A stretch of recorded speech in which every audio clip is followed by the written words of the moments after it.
You feel like you got a voice, feel like you got something to say? Feel like you have something that can move the masses or get everybody tuned in and you want a bigger audience? Whether it can be anything from something like the God Hour or anything from like sports, news, fashion week, whatever it may be. Let me put you on to something. The easiest way to do it is with the Anchor app. Biggest thing about it is free.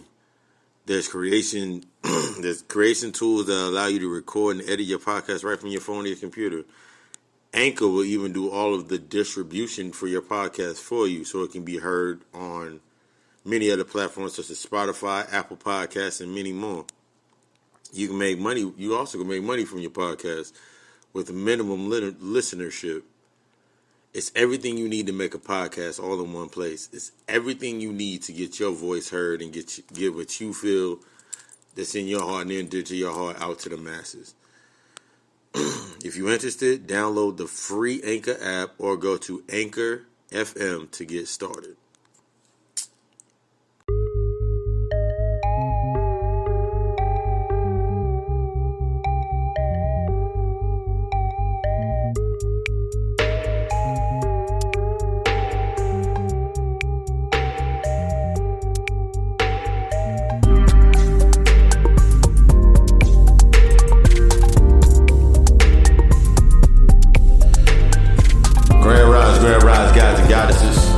Kings, queens, titans, neophytes, adepts, starseeds, occultists, alchemists, brujas, witches, shamans, wizards, celestials, chaos beings. Whatever you are, remember, today is the only day that matters. You are the only one that matters. Because through that crosshairs, at that crossroads, we make the decision to evolve or repeat. Welcome to the God Hour Podcast. This is Season 3, Episode 39, Breaking Down the Walls. When it comes to dealing with our shadow work, getting more in tune with ourselves, that connection, one of the things that stops us from shifting is allowing that old infrastructure to fall away. And this week, we're going to get into these aspects by way of breaking down our aspects of allowing. I lost track of the notes. Flipping through the notes real quick. We're going to get into purge and plummet, allowing the infrastructure to plummet, that purging why it's so needed, that the aspects of the true aspects of the mother and the truer aspects of what the father role, that maternal role is. But before we get into that, we're going to get into the God thought that stem this session, and then we're going to get into this week's weekly reading, and then we're going to get into this session. You can let them, knowledge is supposed to challenge you. Knowledge is light. So the light challenges us to go into the dark to use that light. From the dark is the true light. So sit back, turn it up, and let's get into this. Welcome to the God Hour.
This week's God Thought. Cause and effect and cause. One of the biggest things that comes into old self. Our human nature cling to the thoughts of keeping everything based on that level. Usually it's based upon the suffering rather than understanding that the pain is the activation. See, most times we put ourselves to this thought process of thinking that pain is what the suffering is. Pain and suffering are two different things. We're going to get into that. But keeping everything based upon that suffering on how much we can endure. Confusing this pain takes us down that pipeline of existing and never really accepting. This causes us to stay striving for balance in an inherently flawed space. This is where we're not dealing with those traumas manifest into all the negativity in our lives. Negativity is not bad, and we don't get into that aspect as well. But everything has a primary cause. Creating the pattern to feed that trauma.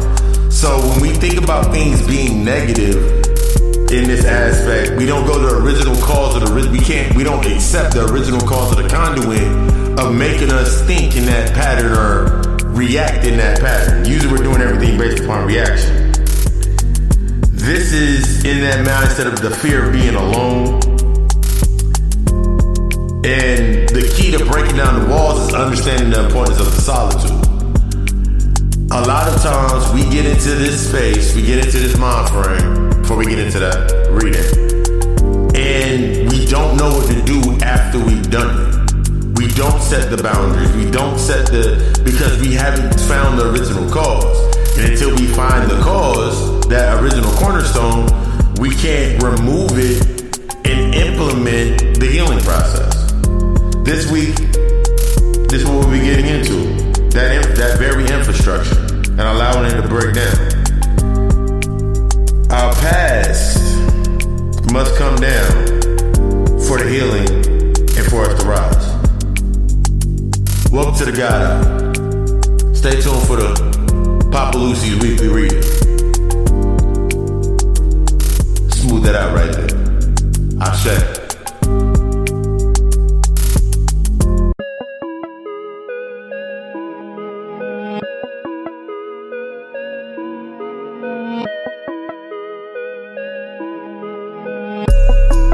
Welcome.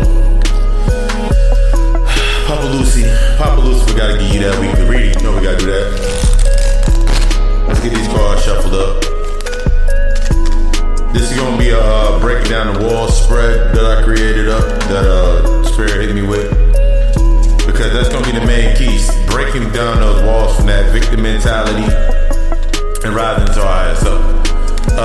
First card this guy pulled was the Five of Pentacles.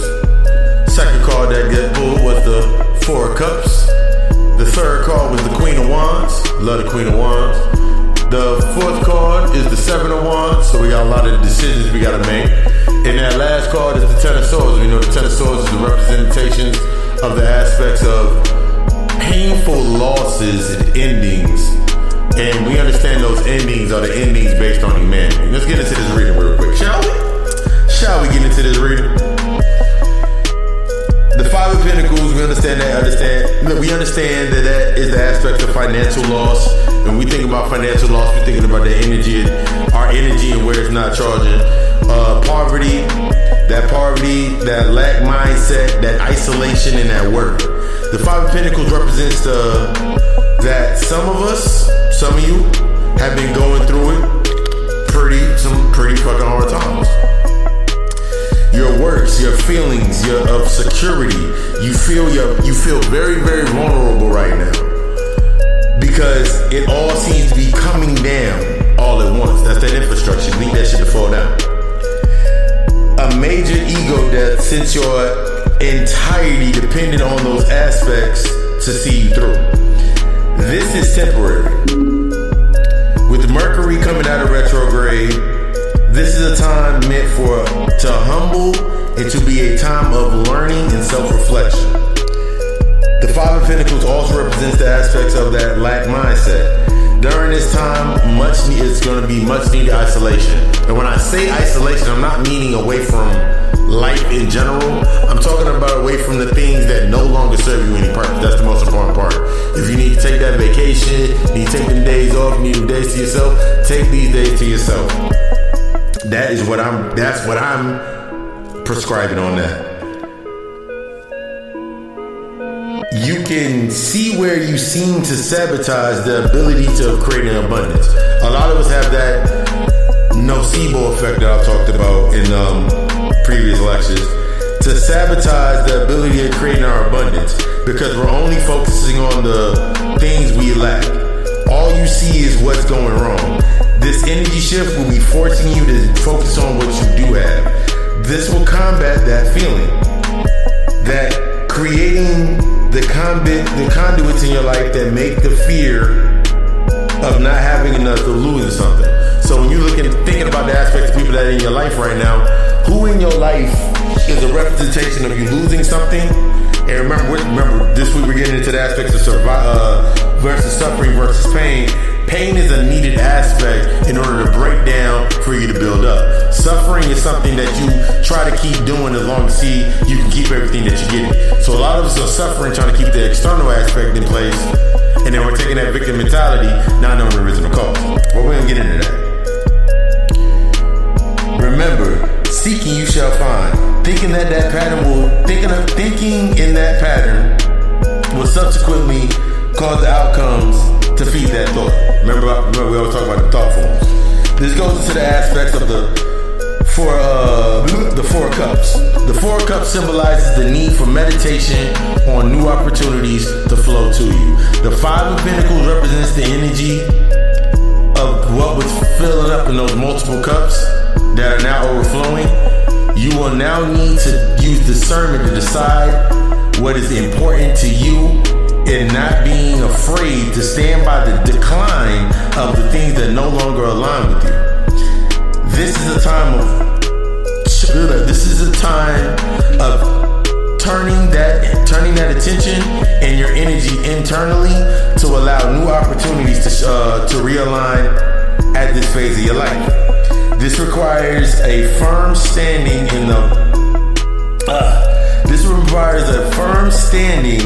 in the terraformation that's taking you to your next steps. This is where the meditation will be the key. New energy means new opportunities. Instead of taking on the alluring, maintaining the way you used to be, things you used to do, this is a time to create within that space to become ready for the opportunities that will come later.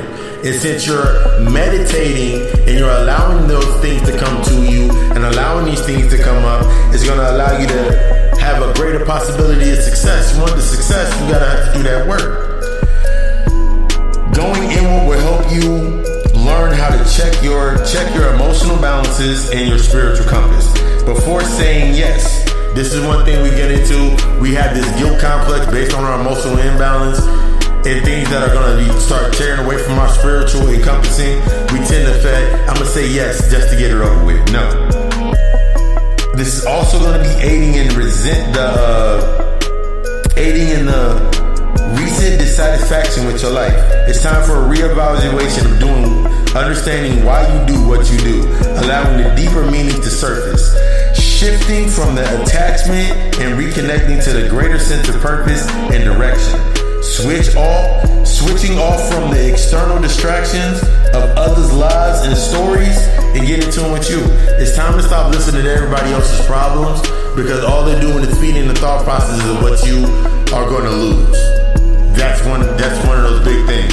And that's going to come up at next to the Queen of Wands. The Queen of Wands represents the aspects of courage, confidence, independence, reestablishment of the sense of self. The Queen of Wands is the symbol of that courage and that confidence needed to take on the task of that Four of Cups, doing that discernment. You are here to see through.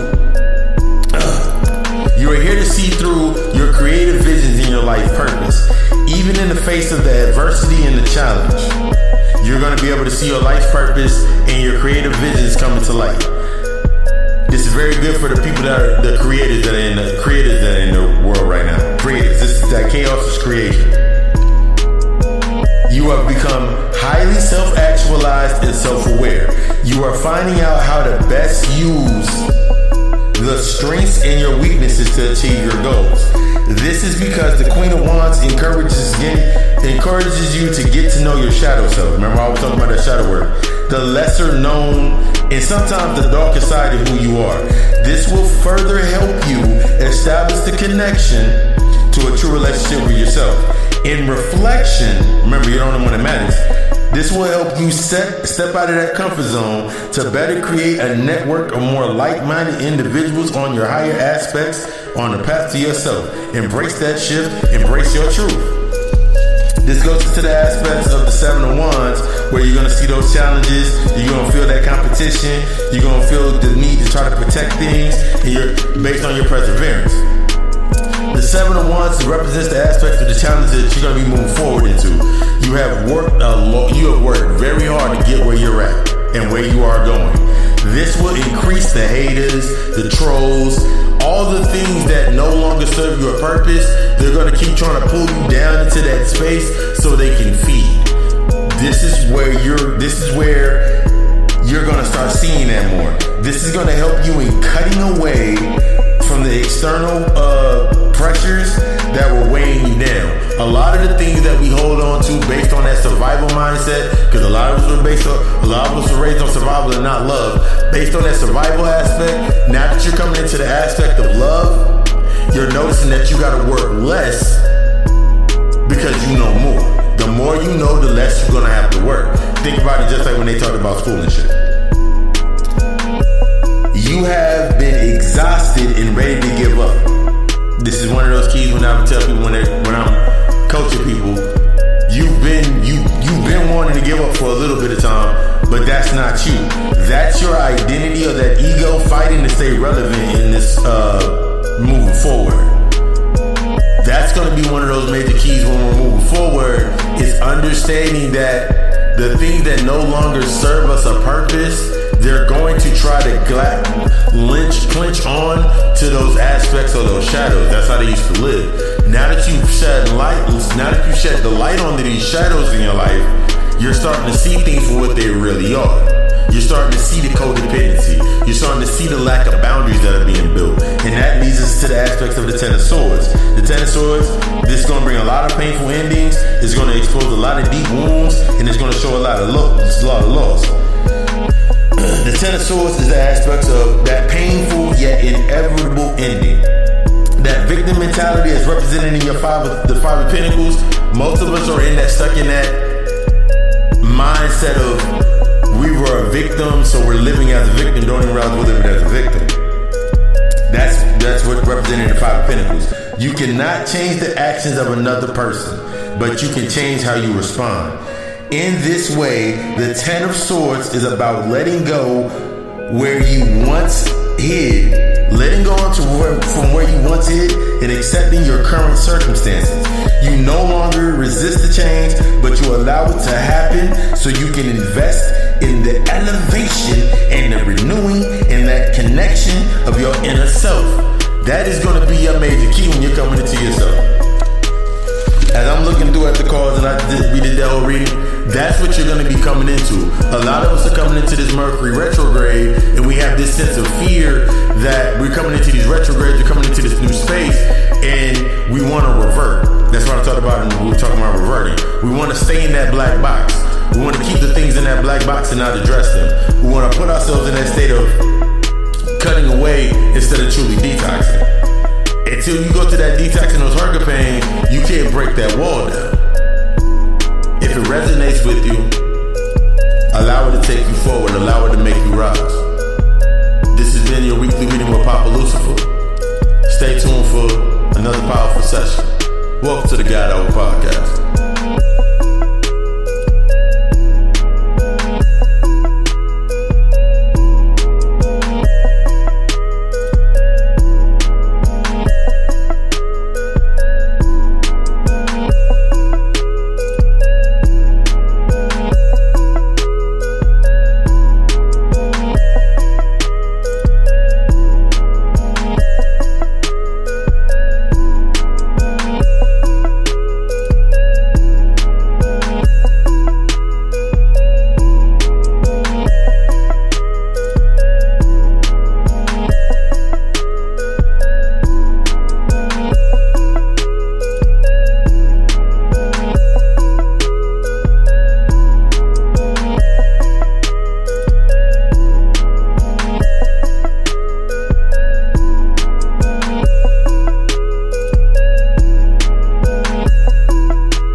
welcome to another episode of the God Hour Podcast. This is your host, Master of Ceremonies, your spiritual consultant,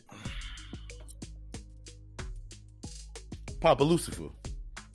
And this week we getting into breaking down those walls. I'm gonna ask a question, and the question poses and it builds into the session. Most of us were built on survival. So if I was born not based on love, not saying everybody, I'm saying the ones that are in particular that it resonates to. Most of us were raised on survival. So if I was raised on survival was my original cause. And the catalyst based on my survival was the traumas. Then when I move forward into the new effects based on those traumas, based on the catalyst that is the trauma and me being raised on survival, then my effect will always be based upon reacting based on the survival complex. So when it comes to the aspects of loving yourself, this is why I say honesty and transparency is the key. How can I truly love? How can I embrace love? Not the storybook movie ending. Through all loves, they embraced love and they stayed together for years. Most of the relationships the first relationship that we actually looked at was based upon trauma. A traumatic event brought them together or kept them together.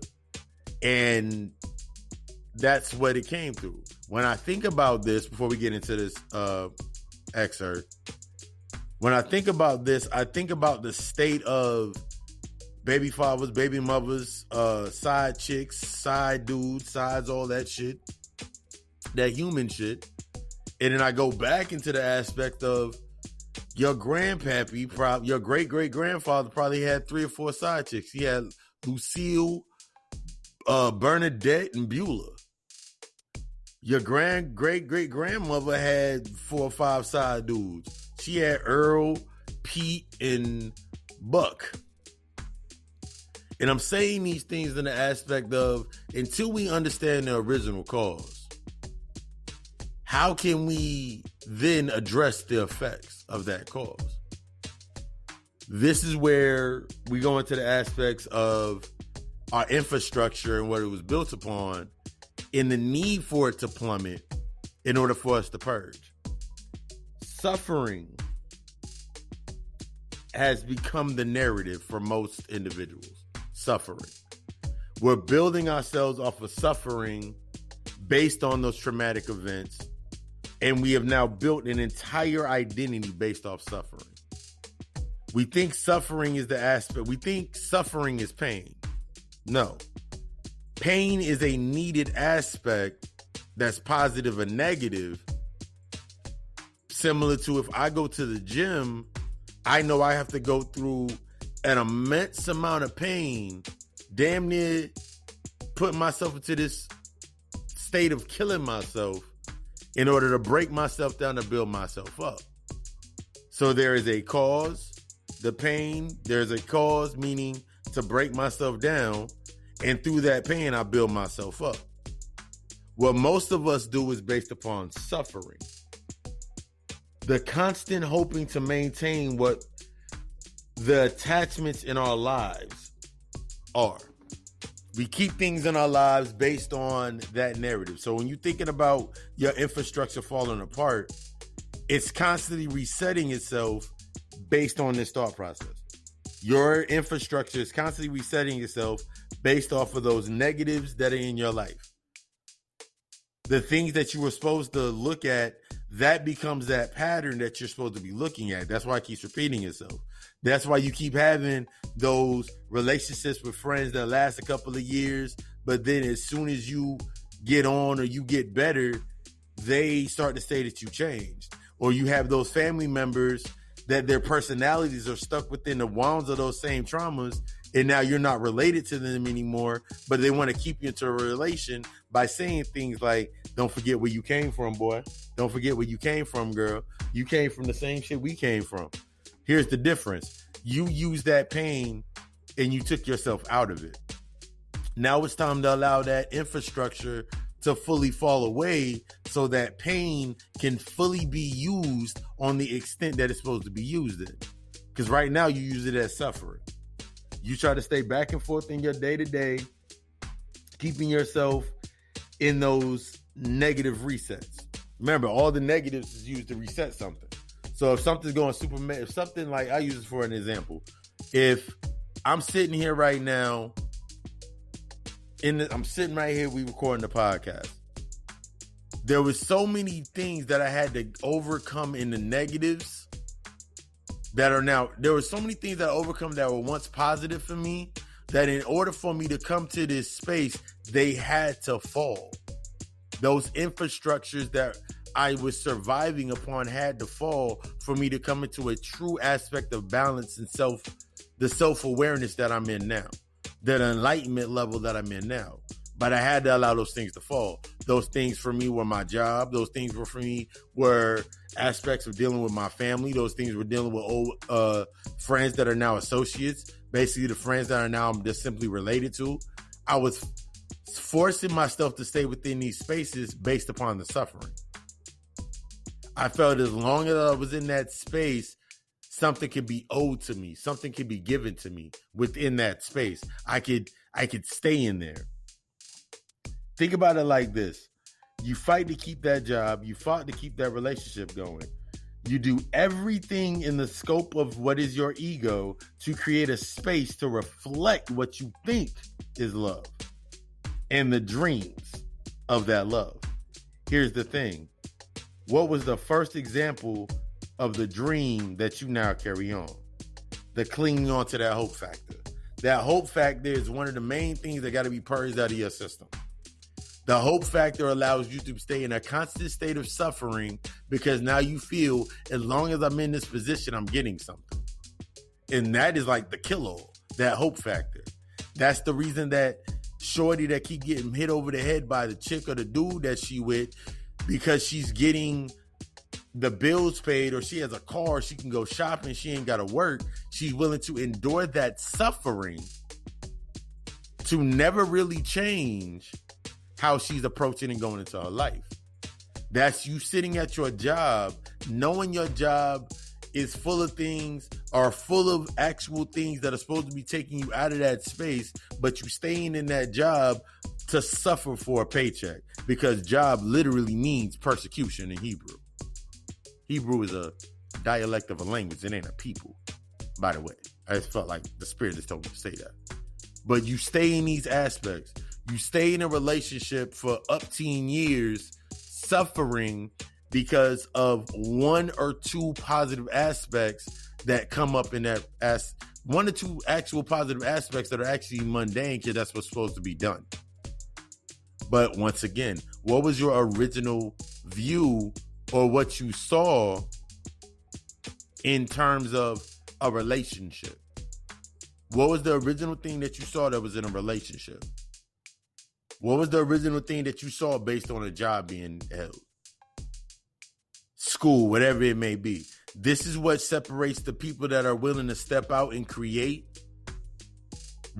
as such as myself, and the ones that like to stay within that box. I'm willing to step out. I'm not in a box. So I can step around and move and make everything that I need to do. Meanwhile, other people are in their box and they're looking for something in their box that matches what's outside of the box. Higher level, you can't bring that stuff down there. This is where finding the cause rather accepting the truth of the cause is often blurred in the emotional distress and the repression of dealing with the memory. Sorry about that.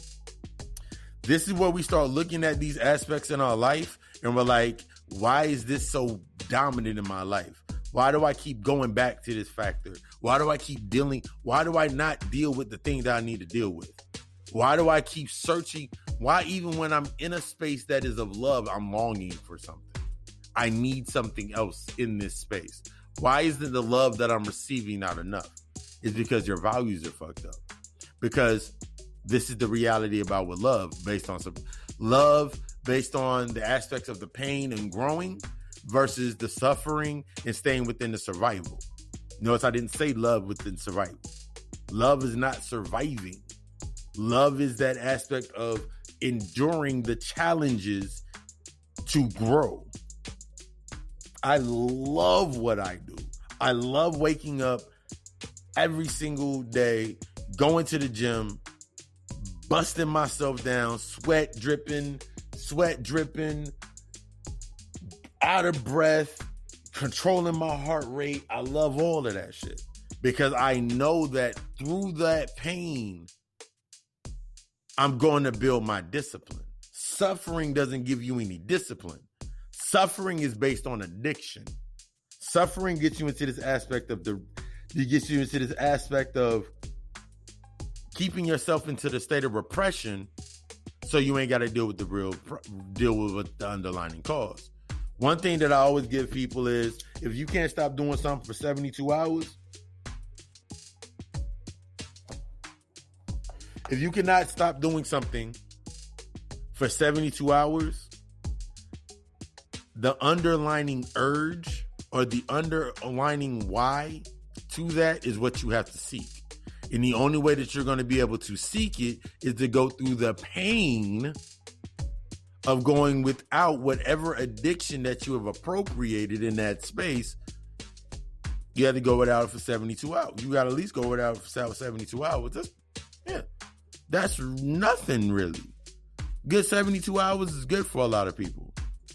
You need a good 72 hours in your life. Think about what you could do in 72 hours if you weren't doing whatever addiction you got stuck to, whatever vice you attached to. Because then you actually start to do this. Do you initiate the healing process? This is where that purging is going to be that fucking key. We have to come from the plummet of the grace of the suffering. The setbacks, the mishaps, all that shit that may be happening, even those doing the work, are all part of the process. That friend that you don't want to deal with anymore, that family member that you have now distanced yourself from, that job that you're now starting to distance yourself from in order to do better stuff for yourself, all of these aspects that are within that space, these are all part of the process. You're going to come into this space realizing that, I really got to work on myself. How do I work on myself? That's where the meditation, you set that intention before you go to bed, come from. Sit down, lay down in your bed, lay down. When you're in that meditation, you laying down, lay back, and ask yourself what you need to do next. Say ancestor, you say it through the ancestors, grandmother, grandpa, whoever it is that you're in contact with, my ancestors, whoever you know indirectly, my higher self, talk to your higher self. What do I need to do next? And come as humble as possible. You're not coming to prove if you're right. You're coming to see where you are wrong. That's one of the biggest things when it comes into that space. You're not asking these questions to prove if you're right. You're coming to these questions to actually see where you are wrong, to come into that understanding. And that's one of the key aspects that goes into plummeting from that aspect of that grace where you were stuck in. See, your survival makes you look for things to be right. Your survival makes you look for things that are based under the assumption of you staying right and you maintaining that space. While you're going into the state of actually loving yourself, it requires a level of honesty that you're going to be wrong. You have to accept that you're going to be wrong. Because accepting that wrong is going to help you groom yourself into the understanding process. I'm coming in to understand. When I step into a situation, when I step into a room, I come in there, I just stand there. I'm in observe mode. I'm straight quiet. I don't say anything. I allow everybody to show me exactly what they're going to show me. My energy already is going to cause, my energy by itself is already going to cause an uprise or the anxiety attacks or the lost moments within the space. So I really ain't got to do anything. I don't have to show anybody who I am in that space at all. Like, I don't have to show anybody anything in there at all. Like, I ain't got to be in there like, yo, so who are you? And Because if I'm telling people who I am, they know how to react. But if I'm, therefore, the way that they're acting, that's the projection. That's the projection that they're going to project on me. Finding that constant is going to be the key. That requires a true level, as I said before, that honesty with yourself. So when you going into a position, think about the last time you went to somebody, you feel me, just to have a normal conversation. Most of us cannot go into certain situations because we're so used to studying before we go into the situation. So the questions are skewed. Everything is off. You feel like you got to go study or get ready to go into that. If you feel like you got to get ready to go into that place with your parents, your people, whatever, friends, you feel like you got to get ready to go there. And I ain't talking about physical, like you got to put on clothes or whatever. I'm talking about the aspect of you feel like you got to get mentally ready to go deal with them. There might not be a space for you anymore. If you feel like you got to get mentally ready to dumb yourself down, to go into that space and have that conversation with those individuals, why are you going there? The challenge is bringing them to your level. Bring them into your space. I love giving that. I love issuing that challenge to people. Like, people always say, yo, you don't ever come over here. You don't ever go out. Yo, come over to the crib. Come over to the crib. Most people do not want to lose their survival instinct or what is their advantage. But not realizing that I'm outside of the box. I've allowed myself to be purged into that aspect of dealing with these things that I needed to deal with. All this may seem, all the what may seem negative, even to the aspects of the positive, are often misinterpreted within that space. This is where the complacency and the stagnation start to settle.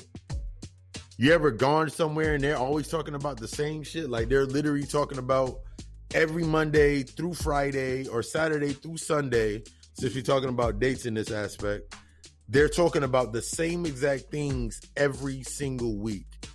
Some chick, some dude, some crisis, their story. They're giving you the same narrative. It's under the same narrative, so it's always the same story. It's always based under what? Suffering. It's always based under the suffering with the lack of discipline to their urges. It's always based under some shit under the lack of rejection or actually doing what they need to be doing. It's always based on no solution. That's where that stagnation starts. The procrastination of doing what should be done creates the influx of the influxes in our consistency and exposes our lack of discipline. You ever been in a space where you always see somebody, you know they have a lack of discipline. You know they got a lack of discipline. They can't go longer than a couple hours without needing a sip. They can't go longer than a couple hours without needing something to smoke to get over their day. And I'm not saying these aspects are not to be used, but when we're using them based on that addiction process, based on suffering, think about how you're altering your state to leave the process of suffering, but you're still within the suffering. Because you'll suffer all throughout the week to get that bottle. You'll suffer all throughout the week to go get that fix. You'll suffer all throughout the week through the job of persecution just to go get that fix. And then you need a reason if you're not at work, now you need another reason for your fix. So now you get involved in a relationship. This is all based in the survival. Now you get in relationships that you know are not going to help you grow. This is friendships, jobs, whatever it may be, just to feed that fix. You see how that brainstorm bubble and those points off that bubble all grow into the web that is your life? The purging process is a part of the detox, where we can call it, in this case, hunger pains, where humanity where our humanity complex fights to survive kicks in. That's where that survival kicks in. That plummeting relationship, that friendship, that job that's no longer filling the void, all have a constant. The reason that you're in those dead-end relationships or in those dead-end positions, they're because they have a common narrative. They have a common narrative that you haven't dealt with yet. There's a common point. There's a common factor inside that space that you have not dealt with yet. And we're going to get into that. I ain't going to ruin it. Fighting this urge to hold up that false pride and strength is going to be your key. Trying not to show any vulnerability for the fear of the image that you tried so hard to maintain. That's what you're fighting. That's what's fighting you. The image, your image, I was the high school quarterback. I was the prom king. I was the homecoming president. I was whatever it may be. All these aspects you trying to hold on to for the sake of that false sense of pride in your identity based on what you were surviving from. So you can say that you survived. That's what most people do. They say it so they can say that they survive. You keep individuals around you. You create these conduits in that program around you to make it so at least I ain't doing what they doing. I know better not to do that. So why are they around you? You see how you're feeding the narrative. You're feeding the survival narrative. You're the other half. You're on the other side of that coin. Their tails in your heads, or your heads and their tails. No matter what side you're on one of the sides. Until you have the transparency, that honesty, you can't make that break away from that. So you're saying you're independent, but then in order to be independent, you got people that are dependent on you. You're complaining about codependency when the root of independent is dependence.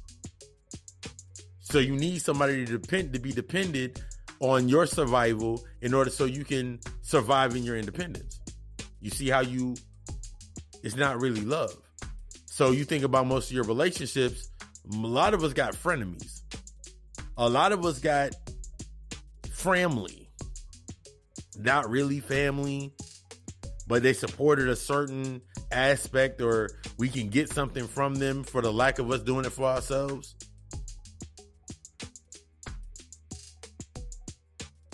What is it? But this is the question I'm going to ask you. What is it that you're really fighting from? What are you fighting not to feel? What is it that you fight for control that defines only your existing? To face this, we must shine the light to expose the constant that has always that has always been there. For some, still present. For others, it lingers in the echoes of the darkness. Either way, it still aches the same. It's the maternal, in this aspect, it's the maternal, or the first representation of the feminine, the wisdom in the nurturing complex, or it's the fraternal, or the first representation of the masculine, the knowledge, the providing, and the protection. It can be simple to state, get over it. But in truth, guess what we got to do first? You got to understand it by unlearning the emotional attachment or detachment, which is actually an attachment, to connect to the true flow. And this is in the aspects of the true role of the mother and the true role of the father. We're going to get into this and we're going to break out and we'll come back into it. We're going to go to the break and we'll come back to it. But what is the true position of the mother of the feminine energy? What is the true aspect of the feminine energy? It is to nurture. So are we sitting there wishing and hoping upon a star that we got this aspect of love, but you can't get it from someone who was based on survival?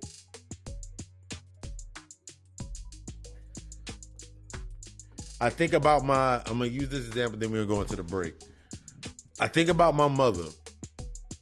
My mother nurtured everything that I needed, whether it was positive that served me, that allowed me to be able to set my standard, or it was a negative that allowed me to set my boundary and really learn how to reinforce my boundary.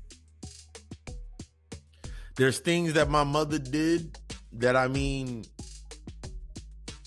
that extended out to everything else. There's things that my pops did that extended out. There's things that my pops did that subsequently spread out into everything else that I was doing. But those were my constants.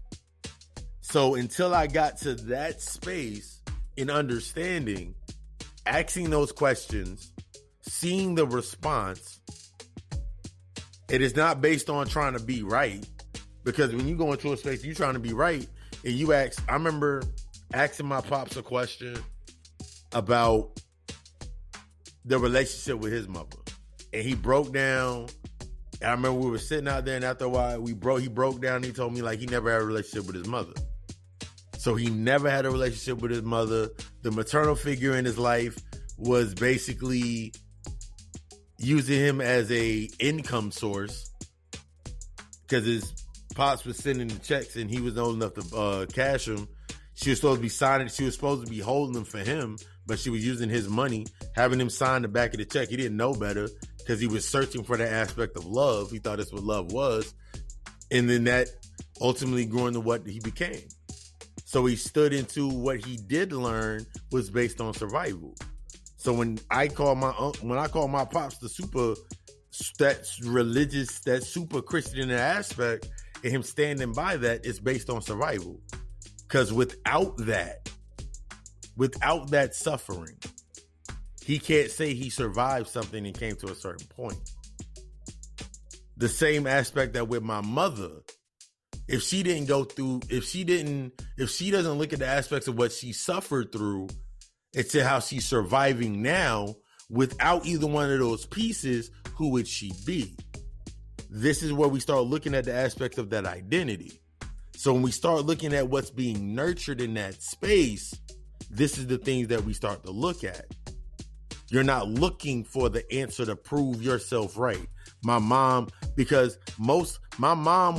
anybody's mother, and people that I've had these conversations with, when I'm doing a session, they'll be like this. They say the same thing. Their mom will always say their mom said they were young and dumb. They didn't know better.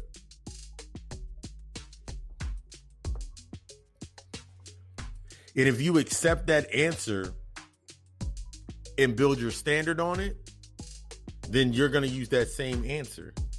Because I was young and dumb, but now I'm grown. You're going to say things like, I'm the parent. I'm the adult now. This is my right as an adult based on you're truly going back to, based on what I survived and what I went through, this is why I can do what I'm doing now. So you build your entire platform on that. So now you have this entire wall up that's not based on love. It's based on hanging up these constant reminders of your survival, what you survived through, what you've been through. So you build this wall. So now you got your room, your little sacred space. And I remember going in my space, and I remember being in my room. I can go back to the memory of my room, and I remember having Source magazines and Vibe magazines and ripping out rappers and artists and putting them on the walls. But we gonna get deep into this right after this break. Y'all had out there, thank you for choosing the God Hour podcast. Yeah, thank you for choosing the God Hour. We'll be back after this message. Welcome back. As I was getting into before we got into the break, this gonna be a nice one. We got a lot of information going on in this one. I was thinking about the aspects of the space that my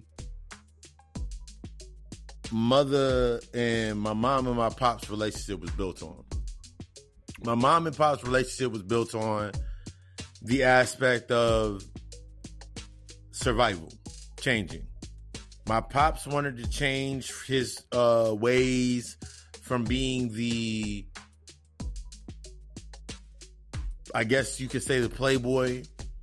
And my mom wanted to go from the survival of the life that she had. She wanted something better. Nothing wrong with that. But it was based within that were the catalyst to sustaining that survival. I remember my pops told me a story about my mother wanting to be a school teacher, talking about she was going to be wanting to be a school teacher, and then that never went through.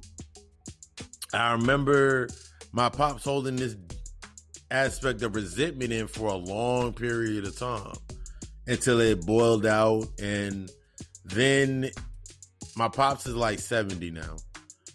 So I'm looking at him now compared to then, and I saw the literal draining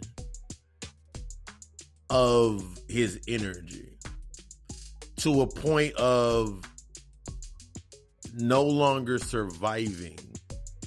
Now stuck in this perpetual state of basically living with regrets and living with all of these aspects. And even at that point in time, there is no conversation about accepting anything, accepting any responsibility in any of it in order to heal from it. And when I think about this aspect, and I think about the fraternal aspect, or the masculine aspect of what he provided, outside of even what he provided was based upon survival. The providing, the protecting, it was based upon the survival. That's what it was based on. Like the entire relationship, I never once saw I would hear my pop say he loved my mother, but I never heard my mom say it about my pops.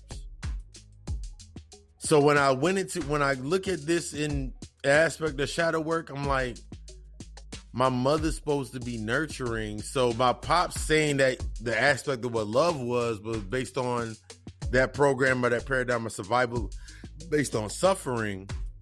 I remember my pops said love was suffering. Love was based on pain. But pain has an ending. Pain, the agony that we use as pain is to get you to a certain point. So what he basically was implementing was the aspect of suffering. You suffer for the things that you love. You suffer for the things that mean the most to you. Think about that narrative and think about that aspect being programmed into your mind based on an indoctrination that reinforces this. Based on taking it in the literal sense. If you take it in the literal sense, it makes the sense in that space. This is where, when we stepping out of that space, when people talk about religion and white Jesus and all of these things and the suffering, we suffer for this many years. So now we're trying to survive. We're just trying to survive. Survival would automatically equate to the equality. So you're fighting for equality based on your suffering. So you're fighting for the equality based on your suffering. So you're saying to yourself that you don't want to grow from it. You just want a proper seat at the table. Think about that in the aspect of how your knowledge now takes you forward. It don't matter what knowledge you take in, you're always going to use it to try to be right. You're always going to try to use it along with your emotional imbalance. You're going to use that woke card to say that you're aware of struggle, You're aware of your suffering. You're aware that you're suffering. You're aware that you're only surviving. But when it comes time to, when the reset hits, remember, in order for you to get something, the same catalyst has to be within that space. So I think about my aspects with my mother. In order for me to maintain the relationship with my mother on the level that she is at, I would have to stay within the regrets. I would have to regret in order to suffer. I would have to regret everything that I'm doing right now. And that's something that I'm not willing to do. That's the boundary that I've set. Either I can go into that space, and this is what you be feeling when you go into these spaces, by the way. When you go into that space, your mom is still nurturing the same energy that you came from. So when you remove the emotional aspect, you can set the boundary. Most people are hurting right now in the spaces in their life, but since they're still getting something from it based upon the suffering, not being honest, not forgiving themselves, they still need something from that space. So what does that cause on the other side of that coin? It causes you not to do the things that you need to do to separate from that aspect. I remember I would say things about my mother staying in the position that she was in. I would say things about, Mom, you need to like move away. You need to do this right here, do this right here. And it sounded good. It was a good conversation to have. But when it came time to actually say, okay, Mom, are you going to take the step? I would literally be sitting there like, this is what you have to do. But other than the words, the intellectual property, the intellectual aspect, I wasn't willing to provide, not because I didn't have, but it's because I would have to take on those responsibilities. So now I look at this, you take this in your shadow work, when you think about somebody needing something or going through a certain situation, what are you willing to provide them? What are you going to provide them? What do they really need? What do they really need? What do they really require in order to get to the next level? For most people, I tell people right now, like, I ain't got nothing for you. I can make you a sandwich. I got some food in the refrigerator you can probably grub on. But other than that, I can provide you some knowledge. I can give you the literature. I can give you some information. We can have some build sessions. But this is when you're setting your boundary, you got to ask those questions.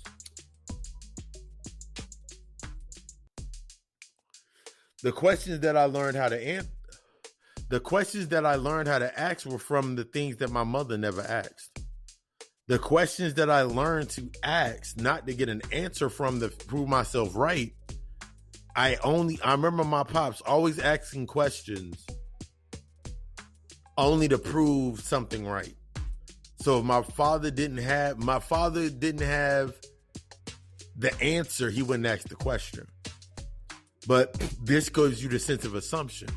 My pops would assume a lot of things about me. And he assumed these things based on the little bit of information, if any true information, that he got based on my sisters, or assumptions based on my sisters, my brother, family members of that nature, the things that he came up seeing. So that's all he had. He didn't have any new information, a new technology, a new information based on what I was doing. And I remember up to the last conversation, real conversation that I had with my pops. And I remember the conversation, he was super emotional. Anger, sadness, fear, all these aspects. And I was sitting there, cool, calm, and collected, having a conversation with him. I was like, now what? I remember you taught me about the aspect of business. I remember the aspect of you teaching me about business and saying these are the things that are aspects, that the principle of business that you gotta have to follow in order for you to do anything or grow.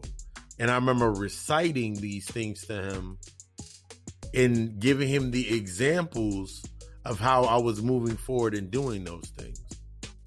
My father then, after that, had nothing to say. Literally, he had nothing to say. He walked away. I was like, now what? I was in a position where I could stand in my truth. He could not accept that. What he was expecting was the same 11-year-old and 10-year-old that was stuck within the aspect of the fear. What he saw at that point in time, based on, this is when you see these things come up, not based on getting an answer, but what he was seeing was direct alignment with the spirit at that point in time. Because I'm always humble, so the spirits are always with me. And what he was seeing right there in that presence, what he bared was his Jesus narrative that he's within, and the God narrative that he was in. What he saw and what he felt in pure aspects of emotion was something that I could use in moving forward. Because since then, I haven't had a conversation with my pops. That doesn't change my feelings, my aptitude towards my pops. But at that point in time, I saw the true role of what a father was. The nurturing, the providing that space for me to demonstrate the knowledge and using the examples that were provided to me outside of emotion. The reason I could let go and allow my father to transition when he transitioned back in 2003 was because when he started coming through in the downloads and the channels, is because I let go of the image of what my father was, and I understood the aspect of what the role that he played. This is what we're understanding with that honesty and the transparency, understanding their role and what they played. This is when you go into the aspects of understanding when shit keep coming, when you keep returning back here in that resurrection aspect. I was more of a brother to my mother. Because at a point in time, my mother was more of a sister to me in that aspect. The way that we conversated. We conversated as siblings. The conversations that I had between me and my father, it was more like brothers. That was a brotherhood. When I went deeper into the aspects in Akashic Records, my father was my priest brother in the priesthood with me. That's why our relationship was the way that it was. This is how you start to see and understand how your relationships actually were working out. But you got to remove the emotional aspect. This helps you be able to see the wounded aspects and get behind that wall. For me and the role between me and my mother was more of my Aunt Carmen, that transition. My Aunt Gloria, those were more of my mother aspects. My grandmother was actually my mother. Was actually the mother aspect. My grandmother was Tiamat, by the way. Yeah. I found out like my mother was Tiamat and Hector energy. All Hector and Tiamat energy. That was my grandmother. Mother Brigitte, that whole pantheon of brujas and witches and that priestess energy. That was my grandmother. My grandmother would sit on her porch, and I remember her snapping peas and all that good shit. And I remember her sitting there telling stories and saying things. I'd be like, damn, my grandmother is literally like me looking back. I was like, my grandmother was literally that archetype of energy. So I understood her role in my role in me coming to where I'm coming to.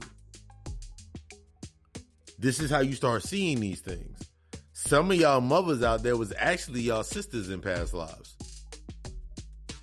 Or actually y'all daughters. That's why you had to make sure they're good now and you doing the things that you're doing now because you haven't understood the aspect of what she was. The learning aspect of the learning apparatus. My mother nurtured my emotional imbalance. So when it came time to the wisdom that I had to learn, the wisdom that I had to unlock and learning what my mother's role was, is based on what she nurtured. She was nurturing the energy from her life. I remember my mother telling me stories about her childhood. I remember listening to my uncles, her brothers, or my aunts, her sisters, telling me stories about my mother. And then I looked at my life, I was like, damn, like some of that shit matched my shit to a T. So I needed that constraint of energy in order to uplift myself, to move out of the survival mode. Because if my mother survived through it and she made, my mother created herself unconsciously or consciously, don't even matter, created herself into this space, then I created myself from that same energy. But until you understand and have that honesty with yourself, you can't use the energy to your own game. Like there's individuals out here right now that their mother never loved them. Their mother used them simply as a check, as simply as a way to stay to get paid. And then you looking at the life right now, think about how you're using those same aspects in nurturing, using that same wisdom and the conduits in order for you to stay paid, to keep the energy flowing to you. This is one of those narratives when we think about, I always think about the mothers that say, you better find a nice man, lay up under him and get pregnant. Even if it's not said to that same extent, remember we're going outside of the definition, it's said in multiple different ways. To prove that you can do something in a certain space based off of survival. That becomes the truth of it. A lot of us do that in a lot of different fucking ways. We stay within a space, we try to put something in that certain space, and the only reason that we're wanting to do it is simply to prove to ourselves that I can survive. I can do all of these things. Let me add something else to this box instead of stepping outside of that box to actually see what the meaning of it is. This affects your manifestations a lot because you can be pulling all your energy in, doing all your you can be doing all of the rituals, but if your intent is not coming to that from a higher perspective, from that higher frequency, then your manifestation is always going to be augmented. It's not going to be what you want. Why don't you have $1 million? Really think about it.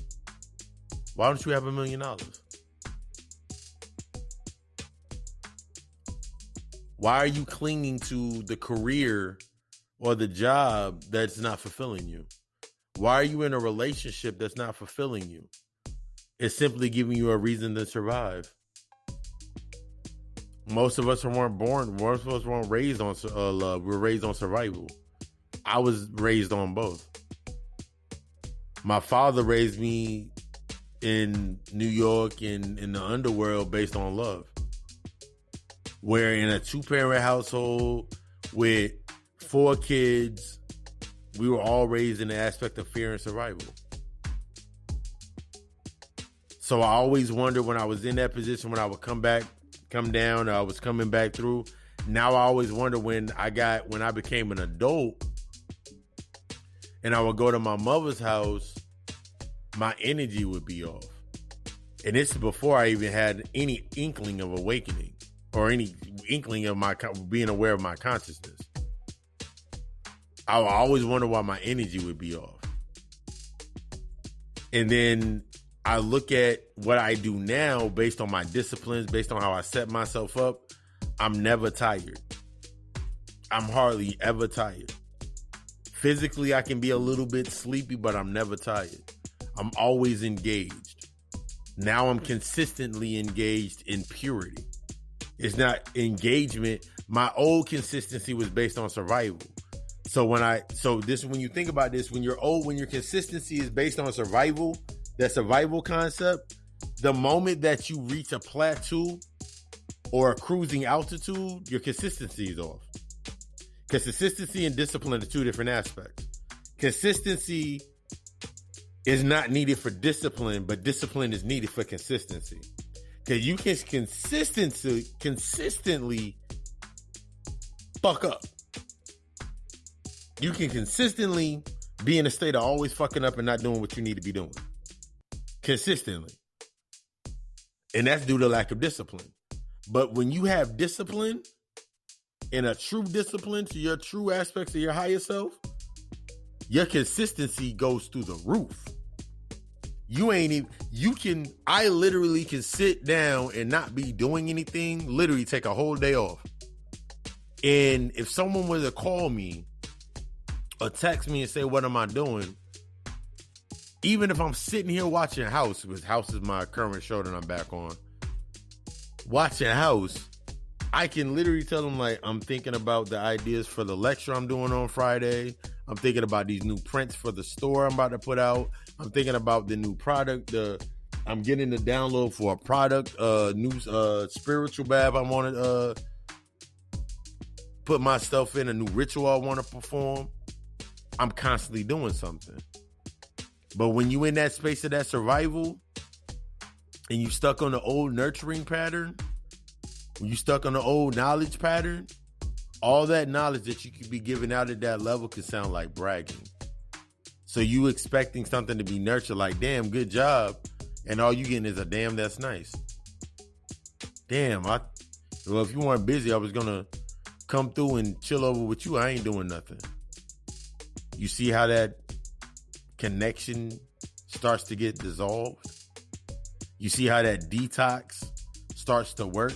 When you start working on yourself, you start seeing things for what they really are. You start seeing the constants. You start being like, you know what? Okay, cool. That's what I got to deal with next. Those walls start to come down. Those posters that you were putting up in your wall, the posters that you were putting up in your room on your wall, that served as a purpose of you escaping into whatever you put on the wall, that wall starts to come down behind it. So the symbolism of what that poster or that wall hanging really was starts to come to the surface. And that's where you start breaking those walls down. And that's what we about to get into next, breaking down those walls. Right after this break from our sponsors. Thank you for choosing the God Hour.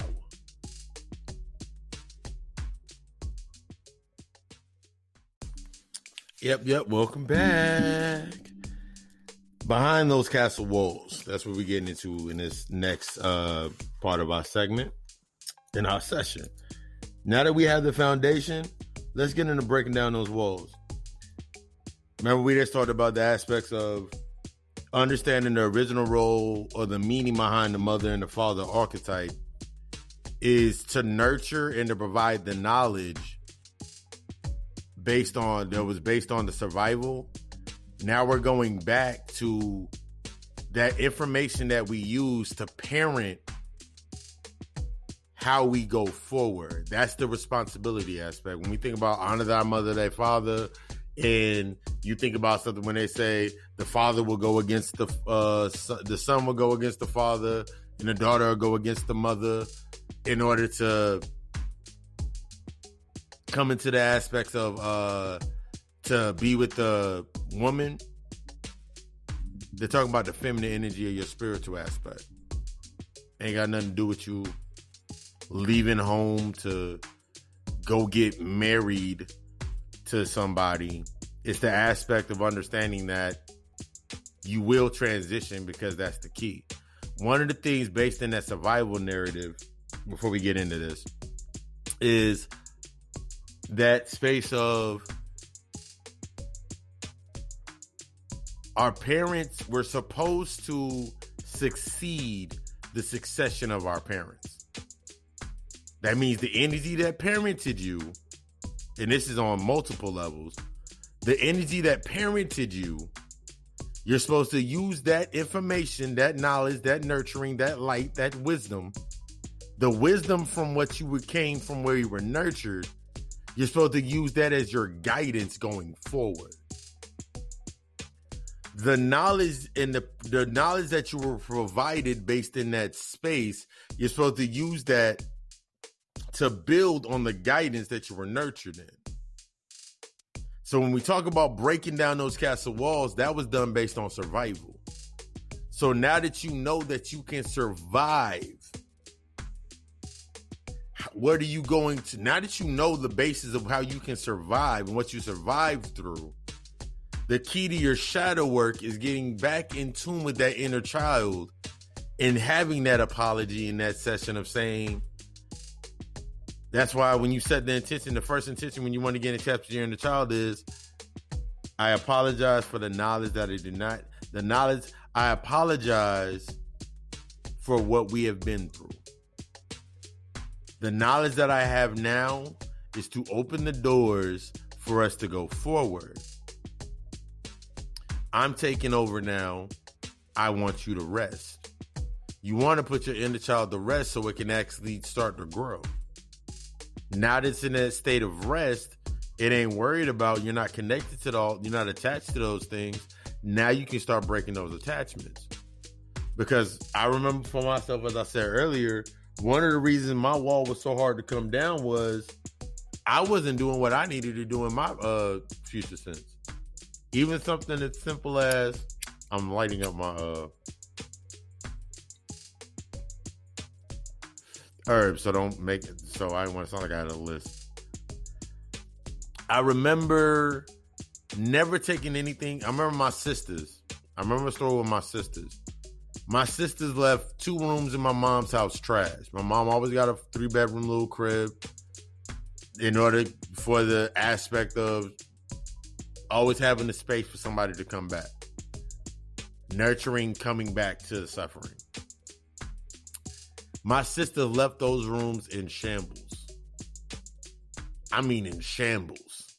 I remember one time when I had to go back and stay with my mother for a little bit. My mom and my pops for a little bit. And I remember I walked into one of the rooms, and my first day there, I had a day off from my job. My first day there, I went and cleaned out. I didn't even use the drawers in the room, but I cleaned out all the trash out of all the drawers. I cleaned out all the trash, cleaned up from under the bed. I organized the stuff that was in the closet that could be organized. Everything else I threw away. I remember my mom coming to the door and was like, "What you in here doing?" I was like, "Cleaning up the room." They supposed to come here and do that. I said, I'm not waiting on them to come do something that they're not going to do.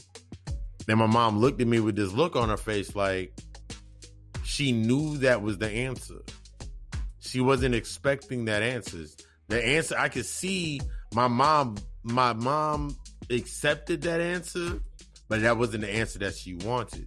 She wanted an answer that was based upon the suffering. She felt like if I said, well, call them to come get here, she would have a reason to go call them to come clean up the room. She would have a reason to tell them that I'm coming. I was there. There was no reason. My sisters didn't know I was back there until they came over to the house needing something. And that's what you're doing when you're coming into your space. Breaking down those walls. We can find in our identity or our ego, therefore we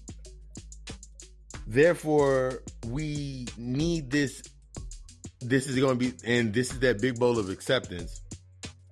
We then naturally create the automatons to please the conception of keeping that very identity intact. At that very moment, I destroyed an automaton that my mother was using to stay in the mindset that she was in. I broke that program. So when I broke that program, subsequently, whether she realized it or not was not the case, I saw that my mother saw me in a different light. She couldn't compute or respond back to what I said.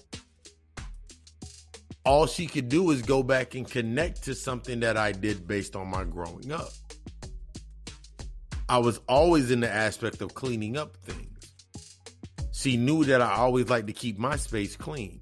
Regardless of whatever it was, that was my mentality. Before I do any work, I got to clean up first. Keeping that identity intact. For the independent woman that wonders why all her relationships are unsuccessful, they always bear unsuccessful, and to that brother that seems to overcompensate. Behind those walls in that now dungeon are the living remains of the causes. They cannot be killed. They cannot be killed. Remember, energy cannot die. They cannot be killed because they are a part of the foundation of the illusion that keeps that moat full of the ravenous creatures that are used as the props of their sustaining. I destroyed an aspect of an illusion. The illusion to my mother was, as long as that stuff was in the room, the clutter was in that space, there will always be a reason for my sisters to come back. Because on the other end of that coin, my sisters thought as long as there was always stuff in those spaces, my mother wouldn't go anywhere. You see the psychological aspect of that? As long as you got the assumption in your mind, that thought in your mind, that negative anatone in your mind, you can thrive in that space. You can know something.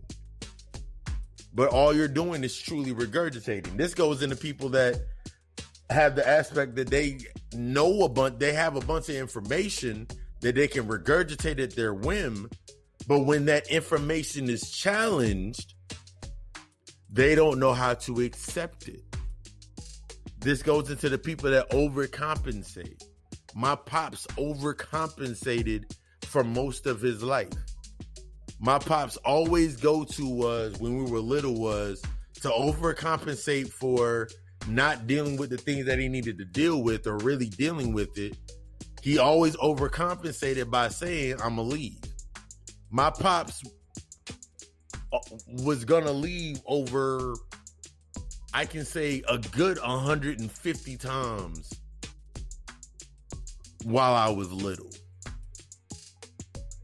It wasn't until I left and went on my pilgrimage to find myself, like that, when you become an adult and you move out the house, it wasn't until then my pops left. But even then, my pops didn't leave. My pops stayed at my grandfather's house, helping him around the house and was still paying the bills at the house. So he never really left.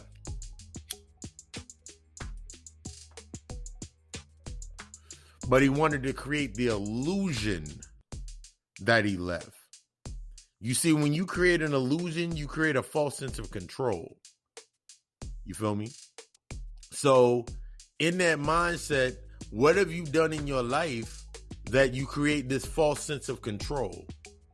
Think about your life. Remember, full mind, empty house, empty house.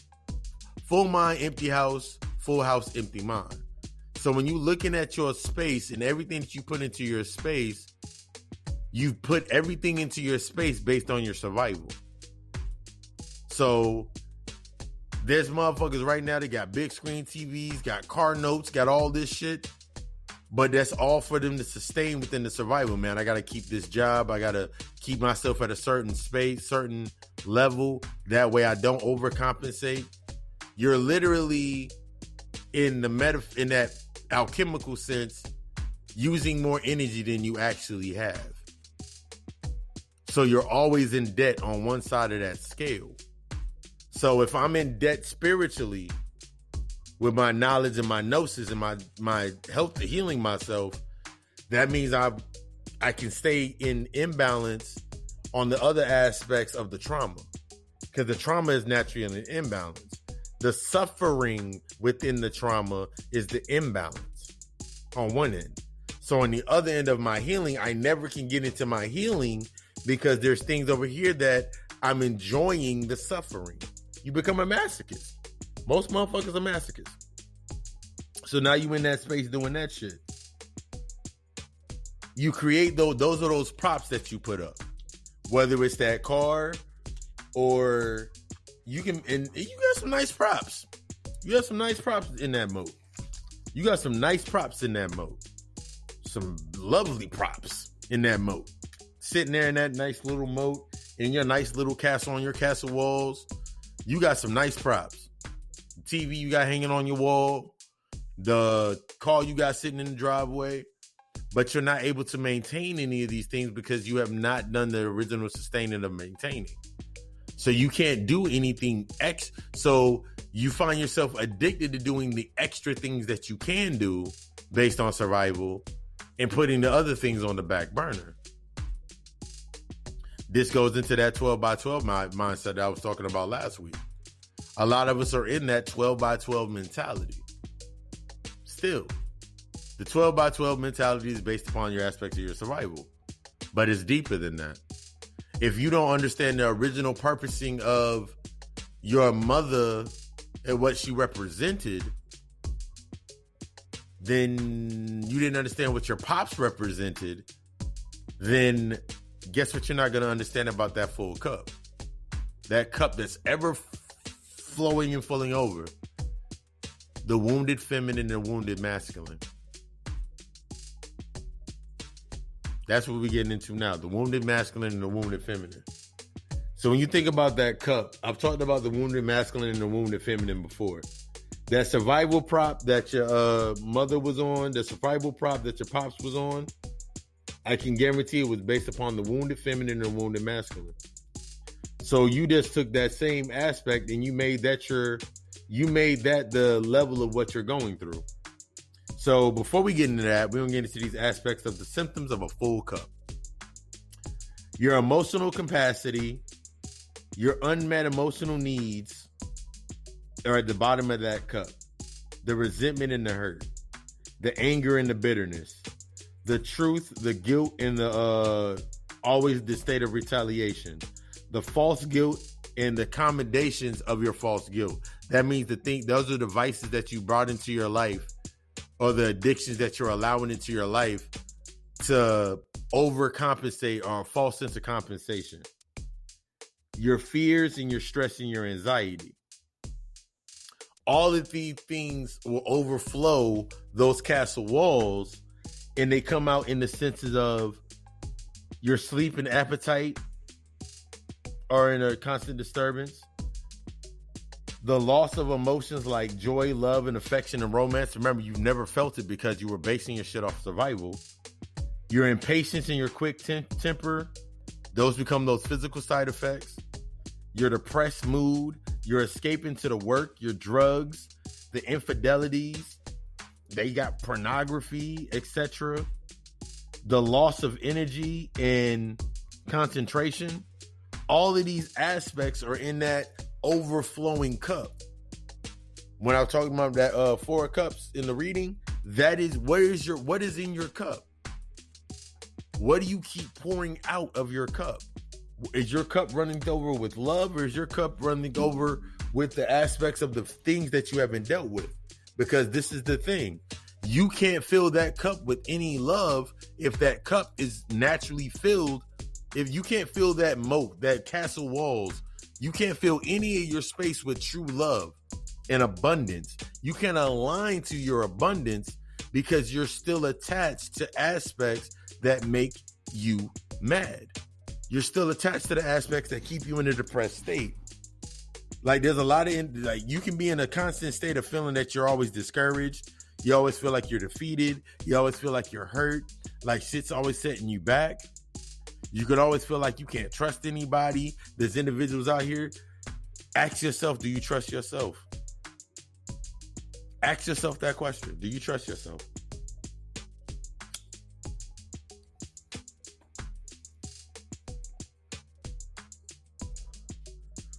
For most of us, we're so stuck in that survival state, existing in the dead state, the dead zone, in limbo, from stepping out of our comfort zone. We're in the limbo. So we never stepped out of our comfort zone. We just stepped out the door. The longer that you stay in that doorway where it's really, really, really cold, that's when the rigor mortis sets in. And rigor mortis, we're going to be getting into that on Friday. I don't want to get too ahead. We're going to stay on this topic right here, breaking down those castle walls. The wounded feminine aspect. Most of us are living within the wounded feminine aspect. And remember, we're going out of the aspect, we're coming into the androgyny, because you want to call yourself a god. When you call yourself a god, the masculine and the feminine androgynous mindset, when you call yourself a god, these are the things that you're going to have to address. Where in you were the first examples of the wounded feminine aspects in your life? Look back at your mother. Look back at your mother. Look back at your mother.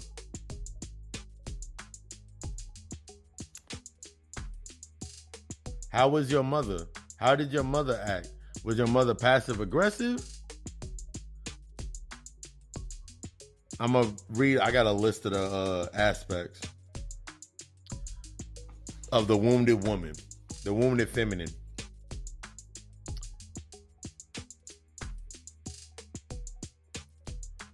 The wounded feminine is afraid to speak their truth, lacks self-worth, seeks external validation, overly people pleases, struggles to set boundaries, apologizes for what they are, has a negative self-talk, compares herself to other women and views them as a threat. And then we're going into the aspect of where we at. That's the wounded feminine energy.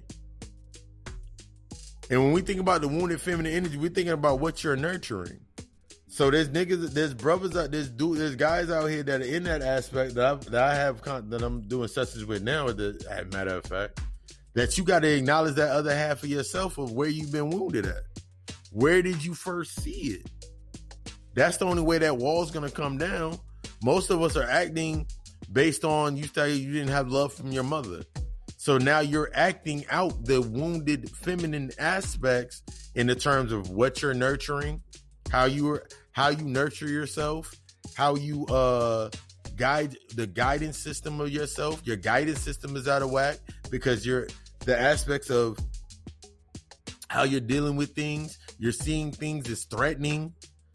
Anything that can be a threat towards your life, you're looking at the false sense of things that are threatening you. So you're nurturing the things that are threatening you in the aspect of this false sense of staying within that space.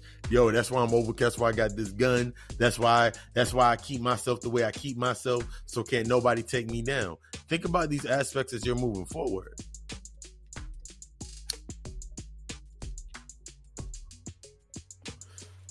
Think about that false sense of reality that you've given yourself. As I flip this page, I wrote a lot of notes. I scribed a lot of notes on this episode. But when you think about that, keeping your identity intact, think about what you got to keep intact. So think about something like this. That's the story I was going to tell.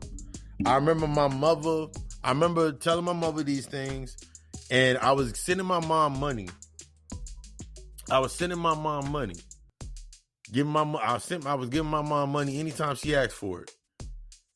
And then I started realizing that unconsciously I was doing this shit. When it came time to me needing something, knowing she could not give me money, I had a place to go. So I stayed in that process. I get my job. I be doing good at my job. I end up getting a night. I get a car.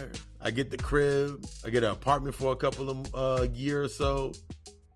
But because I was not dealing with the aspects, I would plateau out.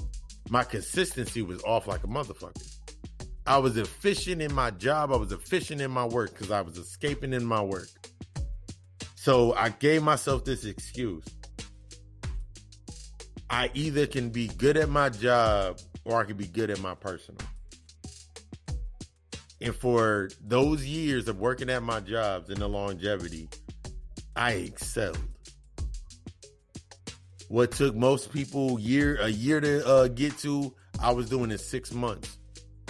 What took most people 2 years to get a certain title, I was getting in a year, within 8 months. I remember sitting there, I looked like I was good. I felt good. But I always had a longing for something. So then that naturally matriculated into my relationships. Always wanting that naturally matriculated into my relationships. So since I was overcompensating in my job to be efficient, I would overcompensate in my relationships to be efficient. So then when I wasn't able to be efficient, like when the consistency of my job started going down, which was natural because the reset, I wasn't noticing the pattern of the reset, then my relationship started suffering. So I was good in the job, but I wasn't good when I was good at the job, the relationship went to trash.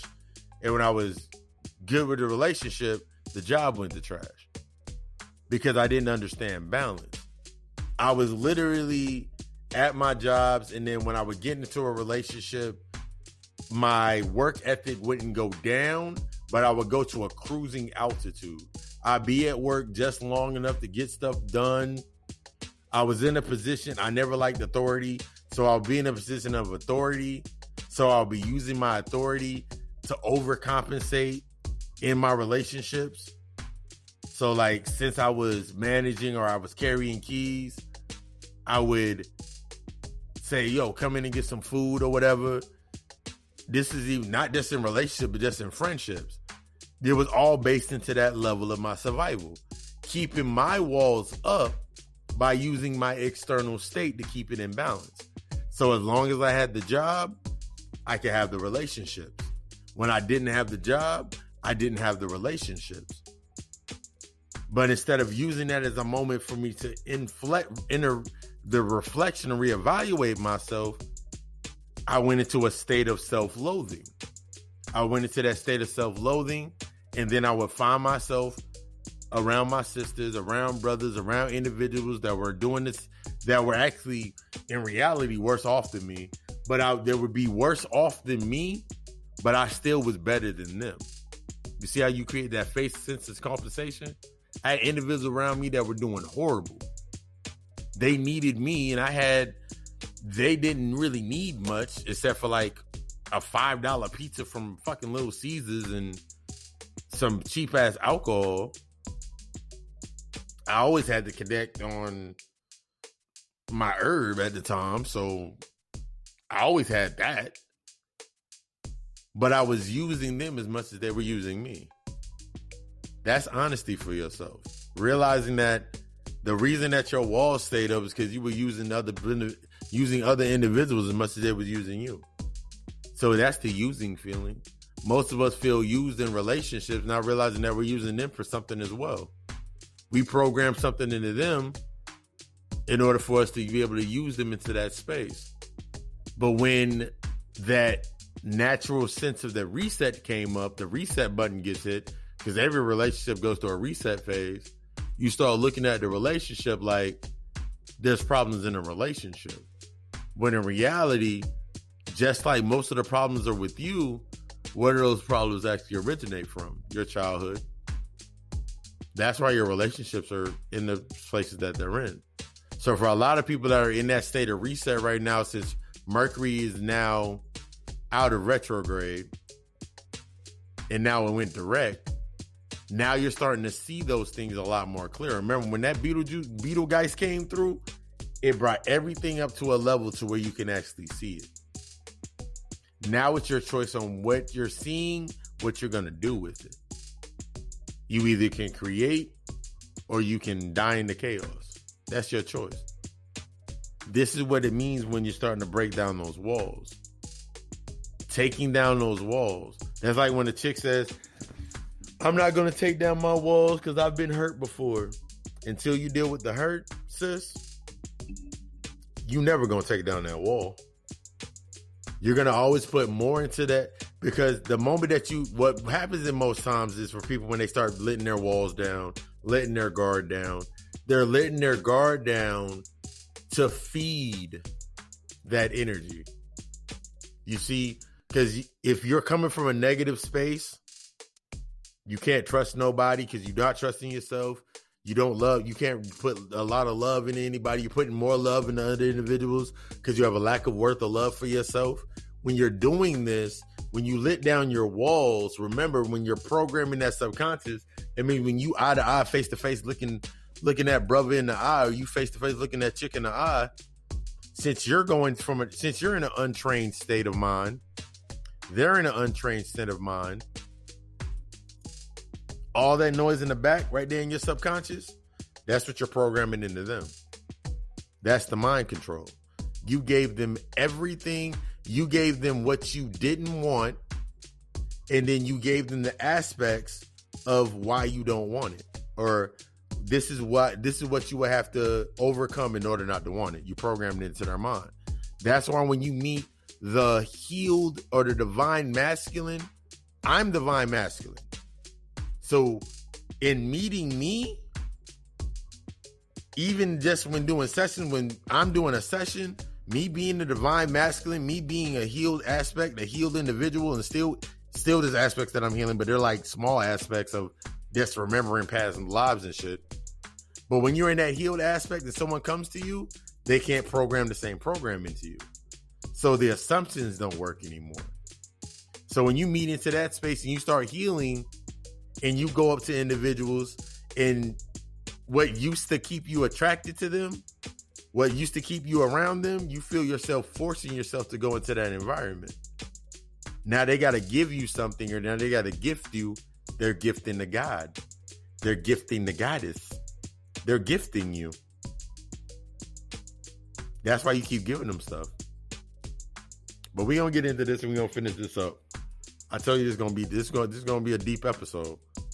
But yeah, we're going to get into this break, then we're going to get into finish breaking down these walls.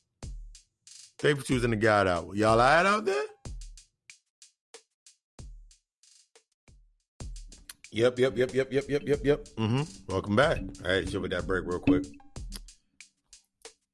Once again, if you have a product that you would like to be a part, if you would like to be a sponsored segment in the God Hour podcast, the details will be in the plug talk.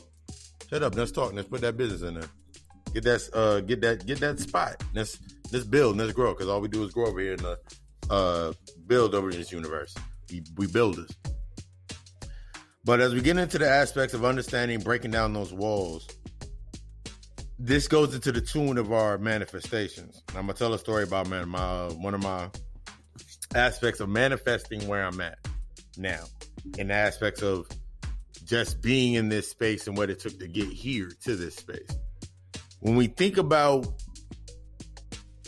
creating anything, we have this thought process based on the knowledge that we do have, but there's also the knowledge that we do not have. So as I was sitting here in this position, this is a 4 year, I'll say about 4 years. I'll say since 2017, working on goals of starting a company and doing a business that changed the cover of my company. The cover of my platform changed so many times. My first mindset was like, I want to get back into my personal training, do personal training for individuals, hit the weights, gym. That's what I was doing for the first that last half of 2017, when I got my job, my last job at the last place I worked at, the Red Lobster that I was working at, I was doing the personal training on the side. Like, I had a couple clients that would meet me up at the gym. I had a couple clients, but the consistency was off. And I was blaming it. This is what I was blaming it on. I was blaming it on others. So I had put that wall up, still activating on this same wall. I was like, yo, man, they won't let me get off work. They won't work with my schedule. But what I was really doing is I was scared to fully branch out. I was scared to really jump the fuck out there. That's what I was scared to do. I was truly scared because I got used to the comfort of having an everyday paycheck. Every week I got a paycheck. I had security. If I wanted to work some extra hours, I could be like, yo, I'm going to come in and work a couple extra hours. I had the security. I didn't have to promote myself in any other way outside of my comfort zone. All I do was show up to work, not kill it the way I always killed it, and be in that position. And I remember going back into my mind, and I was thinking about a time with my mother. My mother actually wrote some great books. She lost half of the stuff that she wrote. She wrote some books. But when it came time for her to do the publishing and the actually getting her book published and all of these aspects, she never went forward with it because the individuals that she was around were within that suffering narrative. So she would have conversations with her sisters and they will always give her the same talk, always talk about, you know, what costs money to do publishing, you know what. They kept her in that position where she was at. Because if she got close to what she wanted, really, if my mom had did what she was needed to do, she would have no need for them. My pops was already working and doing what he was doing. But if my mom created a space for herself in balance of where she was doing the publishing, doing a book deal, she couldn't see that would create a balance and help them rise. My mother was stuck in a position where she was used to being in that position. She was used to getting what she was getting. Everybody told everything like, yo, you know they're gonna cut off your social security, your supplemental social security. They'll cut off everything that you're getting once you do that. So then the reason I thought about that was I was thinking about for myself. I was like, I'm thinking about everything that would be cut off. And then my ego was kicking in, was like, yo, you might not be able to do it. You didn't master the aspect of being a restaurateur and all this shit. Like, why would you want to step out? So my fear started speaking. But also what started happening in that space when the reset started hitting, I was in a different mindset. So when I was in that business mindset for the first time, I met other individuals, one of my homegirls and a couple of my people that I was rocking with at that point in time. We haven't fell out. We just all doing our different separate things. They were in a business mentality and they were telling me their fears. But I was learning. This is how you grow when you start breaking down that wall. So I was like, it really ain't that bad. I remember one time I still want to do the aspect of flipping houses in real estate. And I remember I went to this, what did I go to? I went to this, one of those little events when they have it at the hotel. They talk to you about flipping houses and real estate and all that shit. It was basically a scam, but it was negative, but it was positive. Because I remember getting geared up to go to the day. I remember I put the money down. I did the investment, and I had to put the other half of the money down. And I remember my homegirl that went with me to the event. Shout outs to her. She researched I was still like, I was like geeked. I was like, yo, this is it. This is it. This is it. This is it. But that was that feminine aspect that came into my life that gave me that guidance. She was like, where you at? I was like, I'm taking my normal walk around the neighborhood. She was like, do you still want to do this? And I was like, what did you find out? Like, cause I know that was like our code where like, you still want to do this. She was like, well, I did some research and I was looking up to book so we could book the hotel rooms and get everything situated, which was cool. Money wasn't no issue. But like I'm seeing and like people are going there. I'm going to send you a video. I want you to look at the video and then call me back. So like I'm finishing my walk. I'm looking at the video and the dude was like, I had to go there and drop down another $4,000.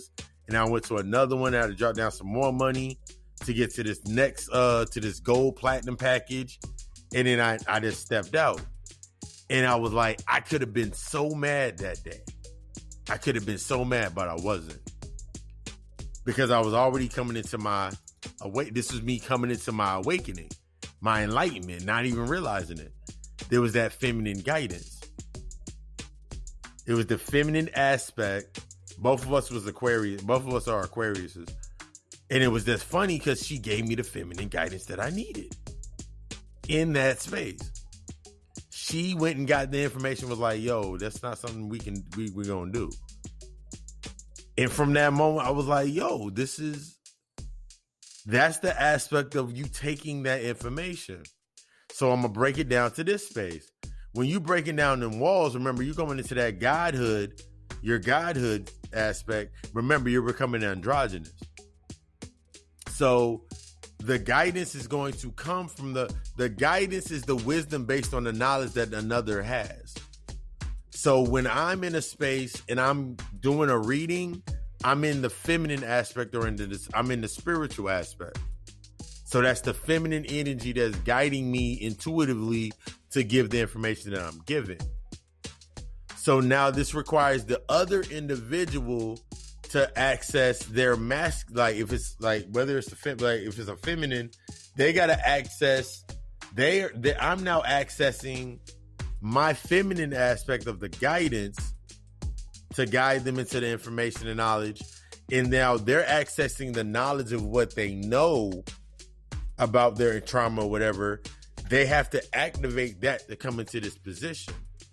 This is what happens for a lot of individuals when you're moving forward due to that stunting of not knowing, understanding, or being able to access the original role or the original true purpose of the role of the mother that was in your life. They showed you a wounded aspect. Now you have that to learn from. They were wounded.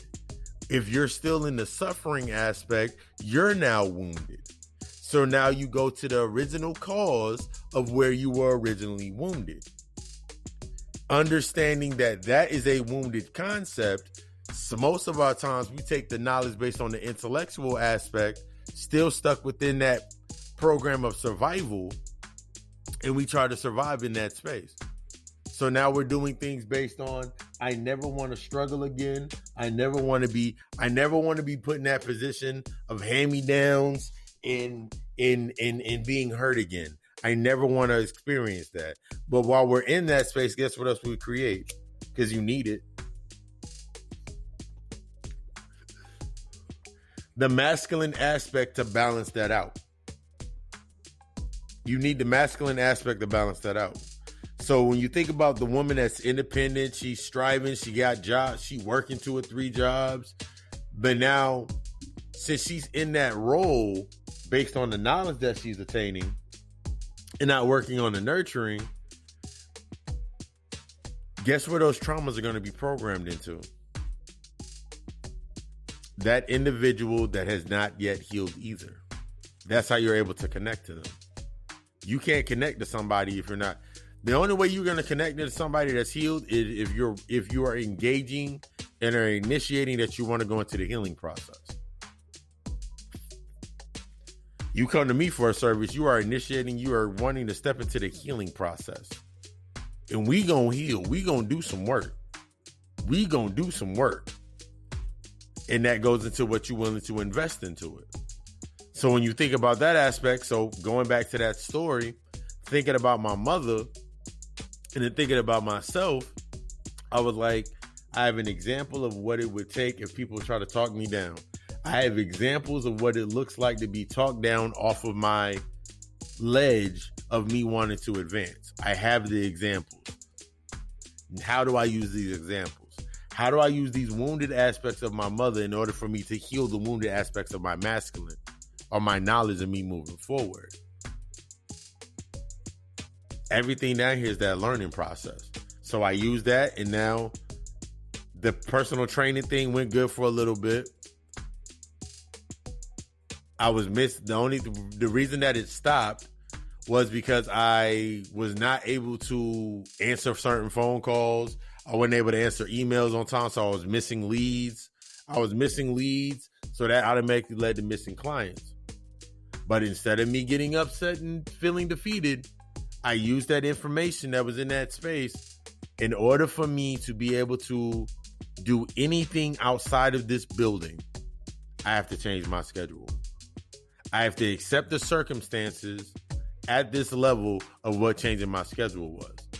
So when I went into that position, I was like, okay, cool. I'm able to survive, sustain my living, sustain where I'm at based on this amount of money. In order for me to make this amount of money and then make enough money to save, I have to make this many hours. So I'm going to cut my schedule by this many hours. And I've told this story before, and now I'm going to go deeper into it because now more of it came to the surface. Remember, all this is, for me doing this is also therapy. This is much therapy for me is for y'all. So I was in that position. I said, I cut myself down to 30 hours. I brought the prospectus to my bosses. My manager was like, yo, I can work this many hours. I can give you these days. I'm still giving you a peak day for me to work a peak day. All you got to do is take everything else to be set up for success. Accepting that, what happened next, I accepted that circumstance. My boss cut my shit down to like 20 fucking hours, but still needed me for at least 10 more hours. So the spirit still had me good because I still made 12 extra hours a week just by staying late and having to come in early or coming in to cover a shift because there wasn't nobody else willing to work. Because in that space, they were able to realize that I was the one putting in the work. Motherfuckers were literally, I remember people were calling out or asking, yo, you working tonight? I was like, nah, I guess I ain't working tonight either. Because they weren't willing to pick up the slack. This is what you're going to start noticing when you're breaking down these walls. Motherfuckers are not willing to pick up the slack. That's what you're seeing when you see individuals that are suffering. They need rides. They need money. They're not willing to pick up the slack or go into the space that they need to go into to accept the circumstances of where they're at. I was willing to accept that circumstance. And then from there, I sustained my new schedule. From there, I was able to do more. From there, I was able to actually start building things. This is the year anniversary of my Co-Alchemy, the clothing store, my online clothing and merchandise since I launched it last year. This is the year since I've launched the God Hour podcast. The year since I've launched the God Hour podcast is coming up November 16th. The first episode of the God Hour podcast. September 13th of this year was the first time I launched an episode of the Friday Night Lectures. This is where I'm going at based on my growth. All the walls that I had to break down just for me to sit in this position, to sit inside my purpose, to cultivate my growth, to cultivate my gifts.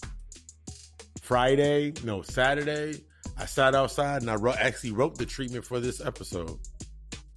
I put the crystals out there, had my candle out there, I saged the space. I sat them out there under the full moon.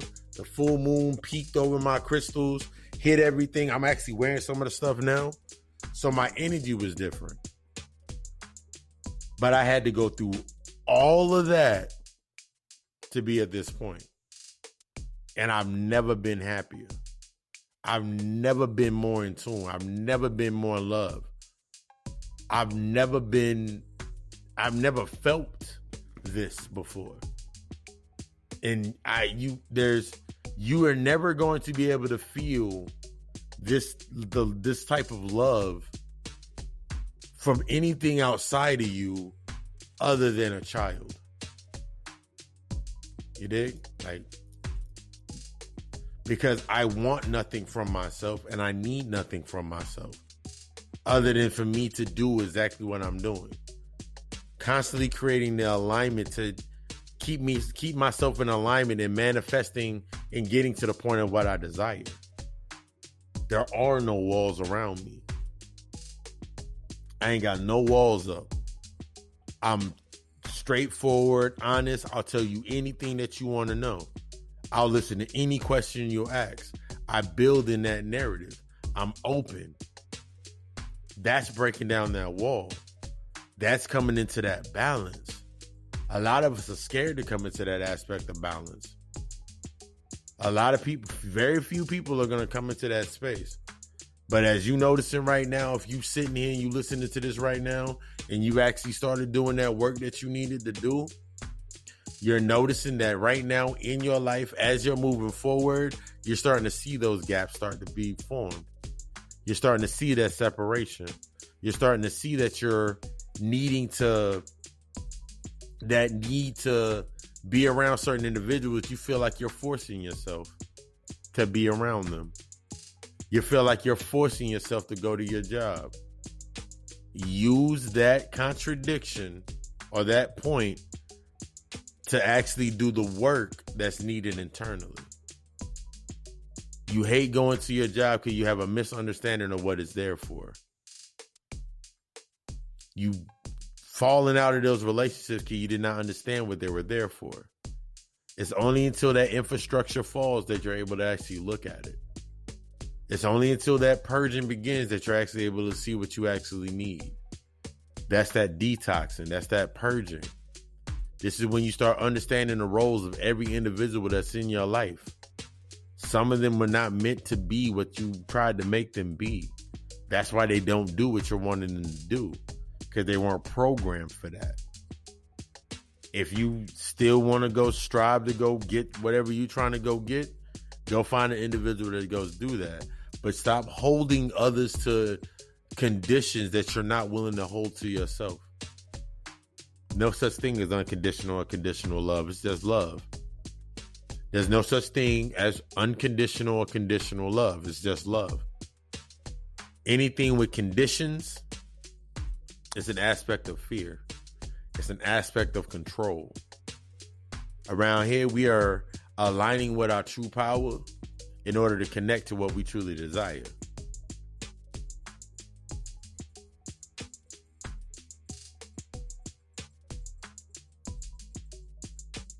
Yeah.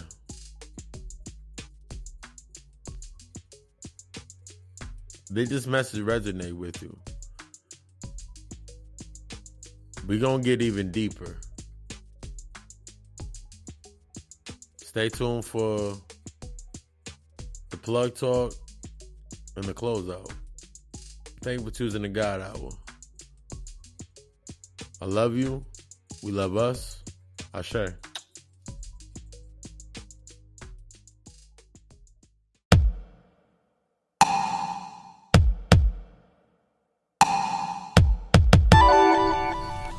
No, of course we gotta keep you plugged in. We gotta keep you with that plug talk.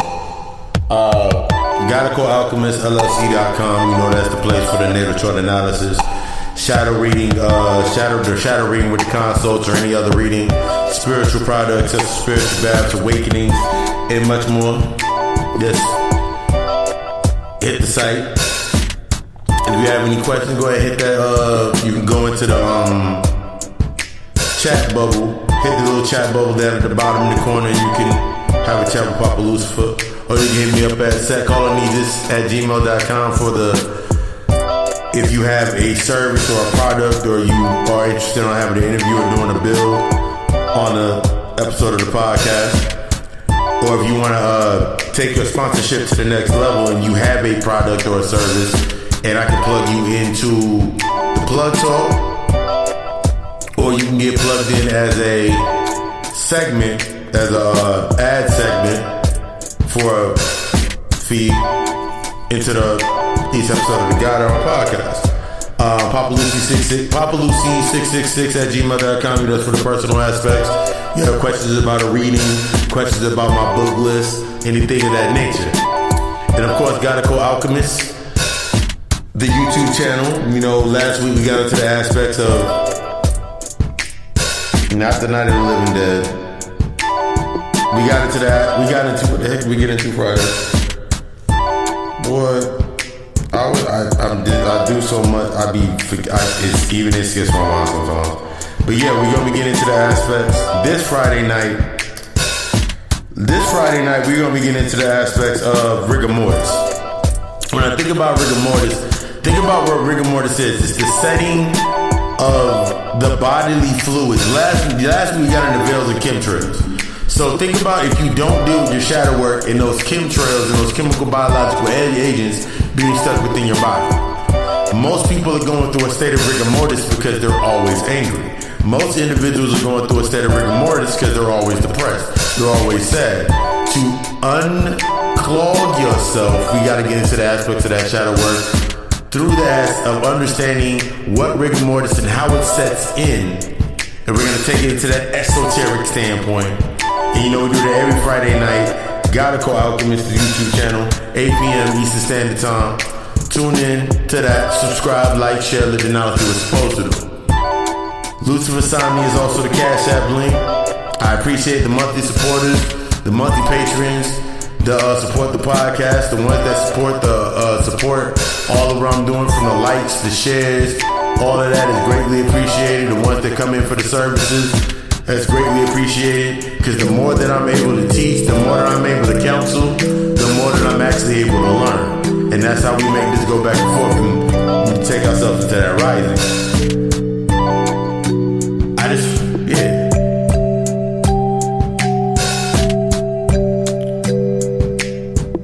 Oh yeah, I also wanted to give out a shout out to my man Kev Seymour doing the dig. Shroom Advisors, for all of your psychedelic needs and you wanting to truly tap into your higher self and understanding yourself, holla at my man Kev Seymour. And holla at the cryptocurrency chick. I will have her information as I stream this out. I'm gonna get in contact with her. But the crypto chick, she's the ethnogenesis. So many different people that I want to thank just for coming in, the soul tribe, my soul tribe coming into effect. Just being there to that aspect. But yeah, we're moving out of the aspect of survival and learning how to move in the aspect of love. Stay tuned for the closeout.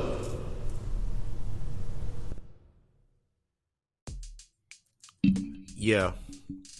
You know, after that powerful plug talk, what I wanted to add to the plug talk was, I didn't add it. I'm sorry about that.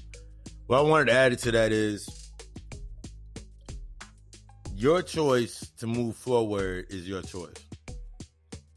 Your choice to abort from the old mission of survival, that's your choice.